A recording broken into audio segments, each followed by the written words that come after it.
Martial arts లోను ప్రావీణ్యులైన పవన్ కళ్యాణ్ ఇప్పుడు తన ఖాతాలో ఓ అరుదైన ఘనతను వేసుకున్నారు. ప్రాచీన జపనీస్ కత్తిసాము కళ అయిన కెంజుట్స్ లో అధికారికంగా ప్రవేశం పొందడం ద్వారా అంతర్జాతీయ గౌరవాన్ని పొందారు. 3 దశాబ్దాలకు పైగా ఆయన క్రమశిక్షణతో సాగించిన సాధన, పరిశోధన మార్షల్ ఆర్ట్స్ పట్ల ఉన్న అంకిత భావానికి నిదర్శనంగా ఈ అరుదైన ప్రపంచ స్థాయి గుర్తింపు ఆయనకు లభించింది. జపాన్ సాంప్రదాయ యుద్ధ కళల్లో అత్యంత గౌరవనీయమైన సంస్థలలో ఒకటైన సోగో బుడోకన్రీపై నుంచి ఆయనకు 5th డాన్ పురస్కారం లభించింది. అలాగే జపాన్ వెలుపల సోకే మురమత్సు సెన్సెలోని టకేటా షింగెన్ క్లాస్ లో ప్రవేశం పొందిన తొలి తెలుగు వ్యక్తిగా ఆయన నిలిచారు. ఈ మైలురాయి ద్వారా ఆయన సినిమా, శాస్త్రీయ యుద్ధ కళలు, యుద్ధ తత్వశాస్త్రం ఈ మూడింటిని అంతర్జాతీయ వేదికపై సమన్వయం చేయగలిగిన అతి కొద్ది మంది భారతీయ ప్రముఖుల్లో ఒకరిగా పవన్ కళ్యాణ్ ప్రత్యేక స్థానాన్ని సంపాదించుకున్నారు. కళ్యాణ్ కుమార్ ను మన పవన్ 20 ఏళ్ల కుర్రాడు జీవితం విసిరే సవాళ్లను ఎదుర్కొంటూ వాటి సమాధానాల కోసం ఎదురు చూస్తున్నాడు. ఏం చెయ్యాలో తెలియని నిస్సహాయత, ఏమవ్వాలో తెలియని అసహనం. ప్రపంచం ప్రశ్నల పుస్తకంలా కనిపిస్తోంది తప్ప ఎక్కడ చూసినా జవాబు జాడేలేదు. ఇది కేవలం ఆ 20 ఏళ్ల కుర్రాడి సమస్యే కాదు, అప్పటికి ఇప్పటికీ ఎంతో సతమతం అవుతున్న ఎందరో యువత సమస్య కూడా. ఇలా సతమతం అవుతూ ఎటు వెళ్లాలో తెలియని సమయంలో మార్షల్ ఆర్ట్స్ అతనికి మార్గమయ్యింది.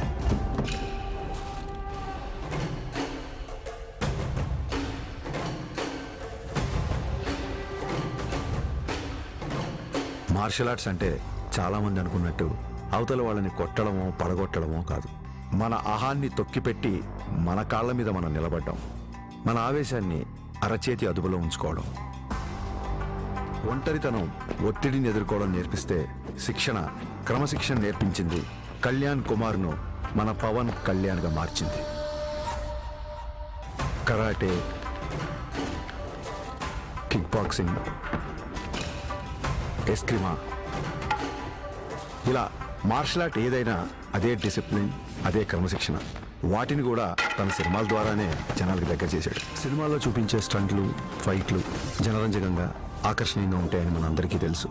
కానీ కళ్యాణ్ గారి సినిమాల్లోకి వచ్చిన తర్వాత ఆ యుద్ధ కళల్లో, ఆ ఫైట్స్లో, ఆ స్టంట్స్లో ఒక హానెస్టీ, ఒక నిజాయితీ, ఒక క్రమశిక్షణ, ఒక నిబద్ధత కనిపించడంతో ఆ మార్షల్ ఆర్ట్స్ అనేవి జనాల్లోకి చాలా వేగంగా దూసుకెళ్ళాయి. అసలు మార్షల్ ఆర్ట్స్ ఫిలాసఫీ చెప్పేది ఒకటే, కంటిన్యూస్ లెర్నింగ్, నిరంతరం నేర్చుకోవడం. అందుకే ఇప్పటికీ ఓ స్టూడెంట్ల మార్షల్ ఆర్ట్స్లో తన ప్రయాణాన్ని కంటిన్యూ చేస్తున్నారు. తన తపనకి, సాధనకి, మార్షల్ ఆర్ట్స్ని జనాల మధ్యలోకి తీసుకువెళ్లడంలో ఎన్నో ఏళ్లుగా తాను చేస్తున్న కృషికి గుర్తింపుగా డిసెంబర్ 30, 2025న ఆయన అపూర్వమైన గౌరవాన్ని అందుకున్నారు. ఈ సత్కారానికి కారణమైన వారు భారతదేశంలో జపనీస్ మార్షల్ ఆర్ట్స్కి దారి చూపించిన ప్రముఖ గురువు ప్రొఫెసర్ డాక్టర్ సిద్దికీ మహమూదీ గారు.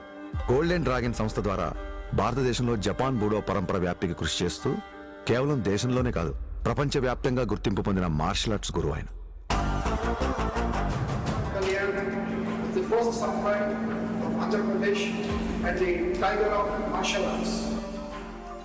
గోల్డెన్ డ్రాగన్ సంస్థ నుంచి టైగర్ ఆఫ్ మార్షల్ ఆర్ట్స్ అనే బిరుదును అందిస్తూ ఆయన్ని ప్రకటించారు.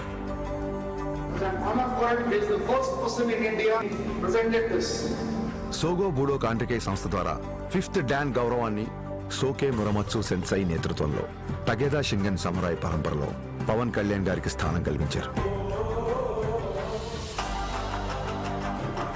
కళ్యాణ్ గారికి తెలుసు, ఈ గౌరవం తన మార్షల్ ఆర్ట్స్ ప్రయాణంలో మరో కొత్త అధ్యాయం మాత్రమేనని.